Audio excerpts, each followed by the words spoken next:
Hello दोस्तों, आप सभी कैसे हैं? अच्छे हैं? ठीक ठाक हैं? चलिए, आज मैं आपको केमिस्ट्री के इस वीडियो में विद्युत रसायन चैप्टर के बारे में बताऊंगा। विद्युत रसायन चैप्टर के बारे में पूरी चर्चा करेंगे। शुरुआत से थोड़ी सी चर्चा आज करेंगे, फिर अगली चर्चा कल करेंगे।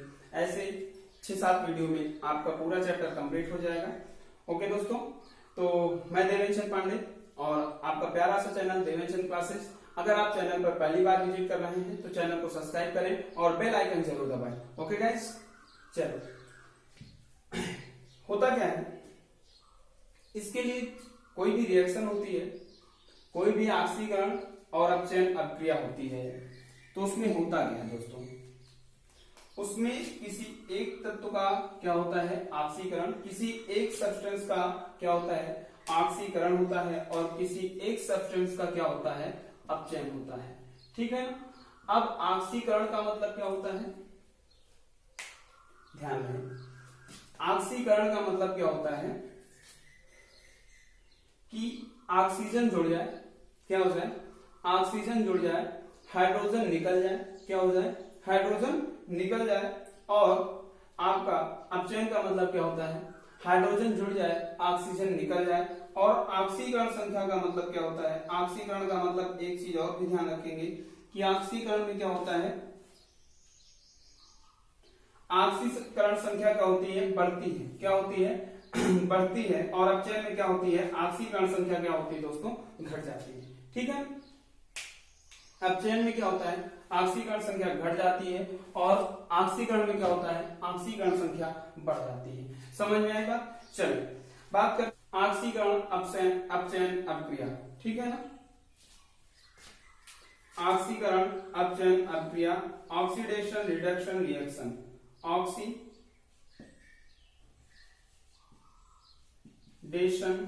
Reduction reaction.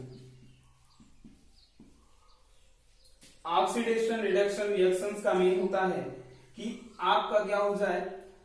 ऑक्सीकरण भी हो और अपचयन भी हो, यानी इलेक्ट्रॉनों का क्या हो? स्थानांतरण हो। इलेक्ट्रॉन आए और इलेक्ट्रॉन जाए भी। ठीक है ना?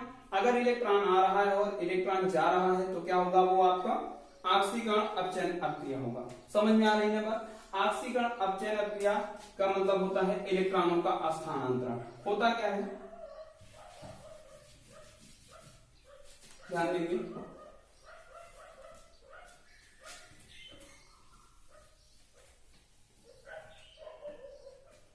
जैसे कॉपर सल्फेट के विलयन में, कॉपर सल्फेट के विलयन में हम क्या करते हैं? जिंक मिला लेते हैं, जिंक धातु डाल देते हैं, तो होता क्या है? जिंक सल्फेट बाहर हो जाता है और आपका Cu बाहर हो जाता है। ठीक है ना?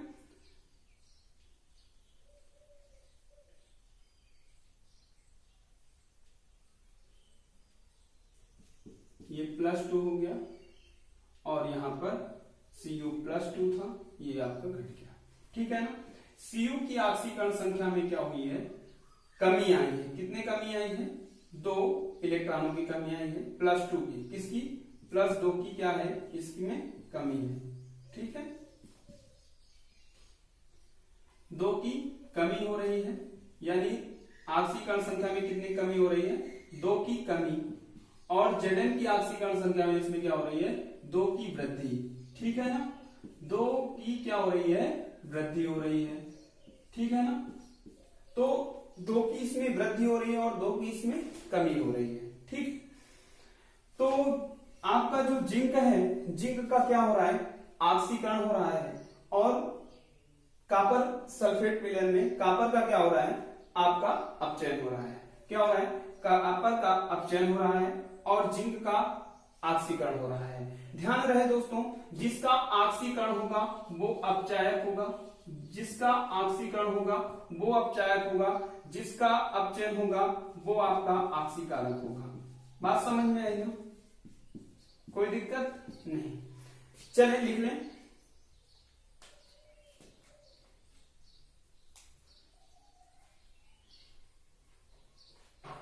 लेकिन जिन रासायनिक अभिक्रियाओं में इलेक्ट्रॉनों का स्थानांतरण होता है, जिन रासायनिक अभिक्रियाओं में इलेक्ट्रॉनों का स्थानांतरण होता है, कॉमा ऑक्सीकरण अपचयन अभिक्रियाएं कहलाती हैं, कॉमा ऑक्सीकरण अपचयन अभिक्रियाएं कहलाती हैं।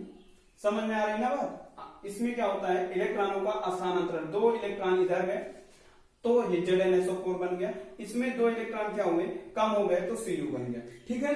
तो इलेक्ट्रॉनों का क्या हुआ, स्थानांतरण हुआ, स्थान का अंतर हो गया, स्थान बदल गया है ना।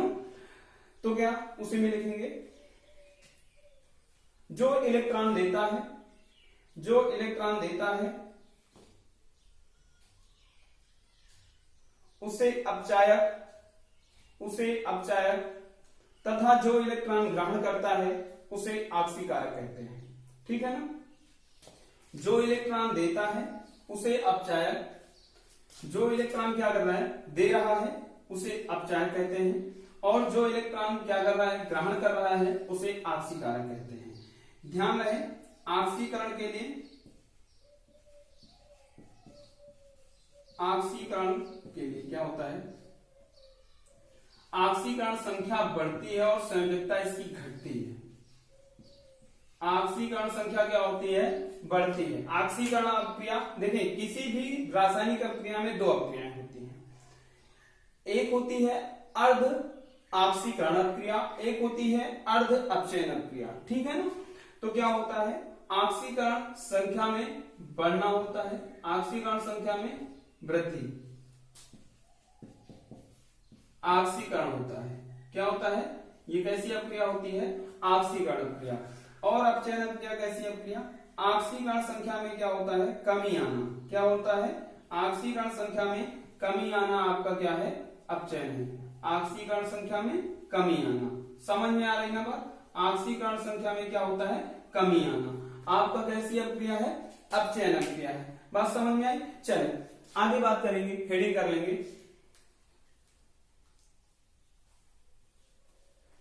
विद्युत अपघट्ट में, विद्युत अपघट्ट में विलयनों की चालकता, विद्युत अपघट्ट में विलयनों की चालकता,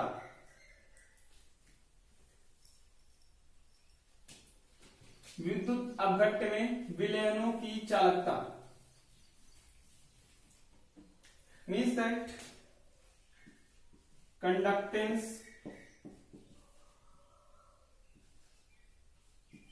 of electrolytic,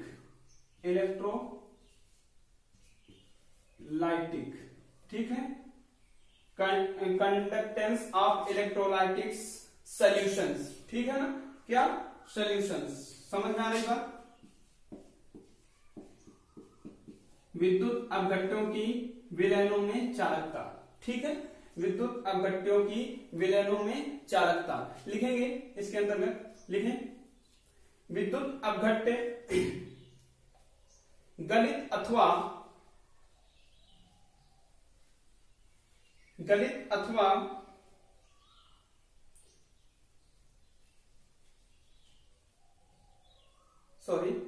लिखेंगे, विद्युत अपघट्ट गलित अवस्था एवं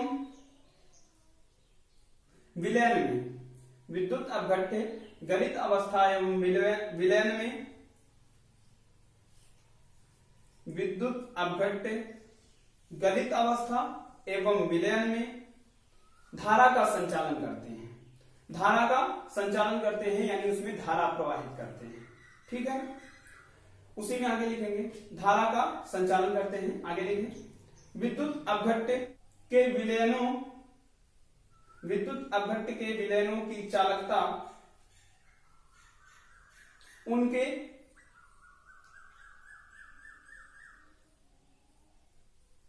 वियोजन में उत्पन्न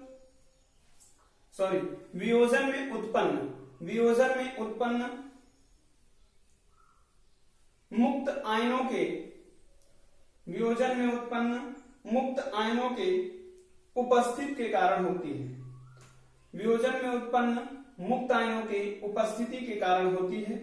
उसी में आगे लिखेंगे, विद्युत अपघट्ट ओम के नियम का पालन करते हैं।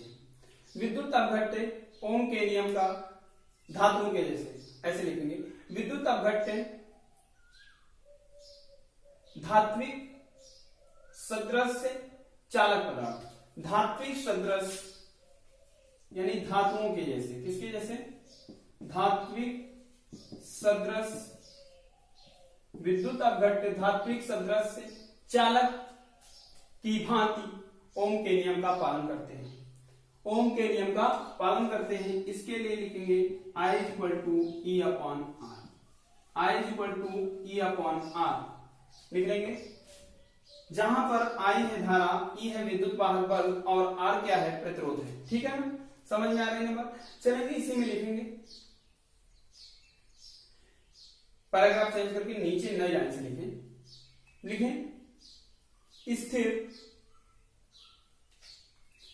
स्थिर विद्युत वाहक बल,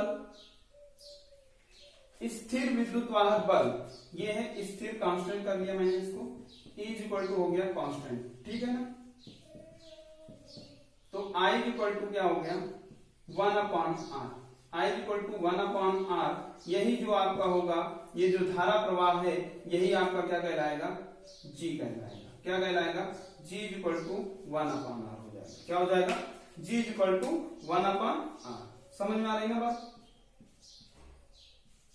यही आपकी है विद्युत चालकता या विद्युत अपघट्यों की चालकता।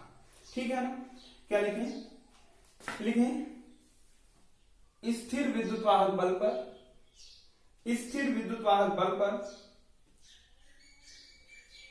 किसी चालक स्थिर विद्युत वाहक बल पर विद्युत अपघट्यों में धारा प्रवाह, विद्युत अपघट्यों में धारा प्रवाह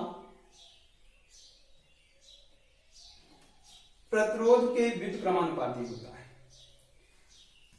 विद्युत अपघट्यों में धारा प्रवाह प्रतिरोध के व्युत्क्रमानुपाती होता है। लिख लिया? प्रतिरोध के व्युत्क्रमानुपाती होता है। ठीक है ना, समझ में आई ना बात? यहां से आई ही बात क्या कि स्थिर विद्युत अपघट्य, इसको मैंने कांस्टेंट लिया यानी नियत लिया, तो I = क्या हुआ? 1 अपॉन R, कांस्टेंट कर लिया भाई, कांस्टेंट अपॉन R। यहां से I प्रोपोर्शनल का साइन हटेगा, अब = का साइन हटेगा, प्रोपोर्शनल साइन 1 अपॉन R, यानी धारा प्रवाह क्या होगी? प्रतिरोध के व्युत्क्रमानुपाती होगी। समझ में आई ना बात? लेकिन स्थिर विद्युत वाहक बल पर, स्थिर विद्युत वाहक बल पर किसी चालक पे, किसी विद्युत अपघट्य में धारा प्रवाह, किसी विद्युत अपघट्य में धारा प्रवाह प्रतिरोध के व्युत्क्रमानुपाती होता है। पैराग्राफ चेंज करके नीचे नई लाइन से, इतनी बात पहले नोट कर लें, इसको नोट करेंगे, इसको नोट करें, हाँ इसको नोट करें, फिर इसको पूरा यहां से। ठीक है ना, हो गया? चलिए आगे लिखेंगे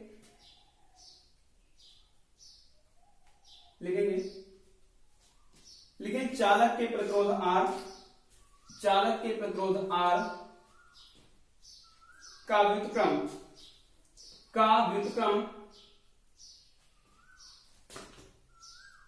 चालक के प्रतिरोध R का व्युत्क्रम चालकत्व, चालक के प्रतिरोध R का व्युत्क्रम चालकत्व कहलाता है। क्या कहलाता है? चालकत्व कहलाता है। इसे कैपिटल G से व्यक्त करते हैं, G = 1 अपॉन R,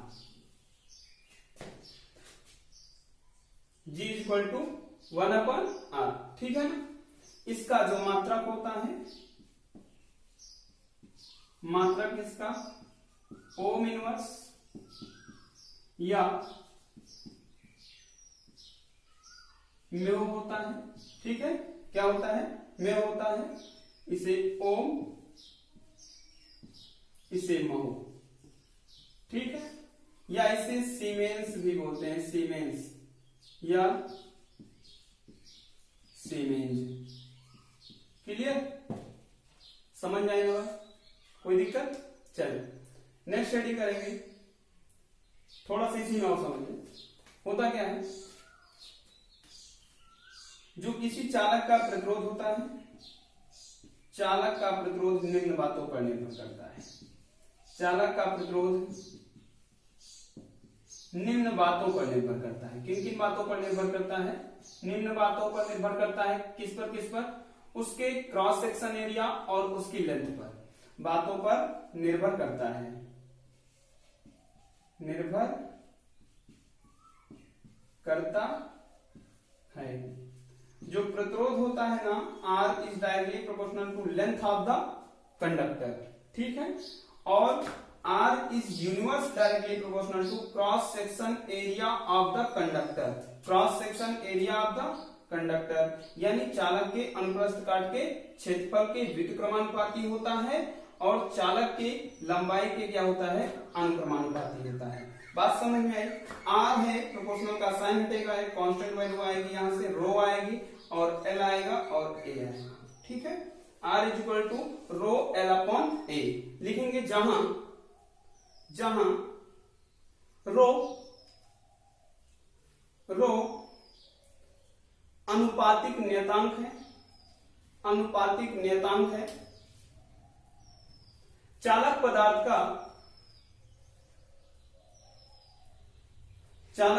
का रो ये से कहते हैं विशिष्ट प्रतिरोध। चालक पदार्थ का रो अभिलाक्षणिक गुण होता है, अभिलाक्षणिक गुण होता है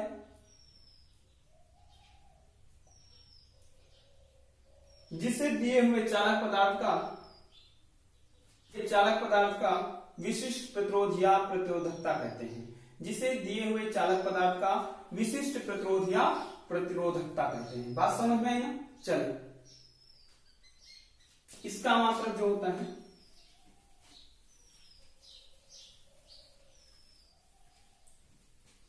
R is equal to rho L upon A है। इसका मात्रक ओम सेंटीमीटर एसआई प्रणाली में यहां लेते हैं। किसमें? ओम सेंटीमीटर। क्लियर? इसका मात्रक क्या होता है? ओम सेंटीमीटर होता है। चलें इसी में लिखें, पैराग्राफ चेंज करके लिखें। किसी चालक पदार्थ का विशिष्ट प्रतिरोध का व्युत्क्रम, किसी चालक पदार्थ का विशिष्ट प्रतिरोध का व्युत्क्रम, विशिष्ट प्रतिरोध या प्रतिरोधकता लिख लें। किसी चालक पदार्थ के विशिष्ट प्रतिरोध का व्युत्क्रम उल्टा, किसी चालक पदार्थ के विशिष्ट प्रतिरोध का व्युत्क्रम विशिष्ट चालकता कहलाता है। विशिष्ट चालकता कहलाता है। इसे कापा, इसे बोलते हैं कापा। क्या बोलते हैं? कापा, ठीक है ना? COPPA, कापा। ये है। के को थोड़ा सा क्या करना है? ऐसे करना है, ऐसे, कापा, ठीक है ना? इसे कापा से व्यक्त करते हैं। Kappa is equal to 1 upon rho. Kappa is equal to 1 upon rho होता है किसी चालक के विशिष्ट प्रतिरोध के व्युत्क्रम को क्या कहते हैं? विशिष्ट चालकता कहते हैं। समझ में आई बात? इसका जो मात्रक होगा, मात्रक ओम इनवर्स सेंटीमीटर इनवर्स होता है। क्या होता है? ओम इनवर्स सेंटीमीटर इनवर्स होता है। ओके गाइस, आई होप आपको सारी बातें एक एक करके समझ में आई होंगी। अगली हेडिंग हम लोग बात करेंगे सेल कांस्टेंट, सेल स्थिरांक की। किसकी बात करेंगे? सेल स्थिरांक की। ओके,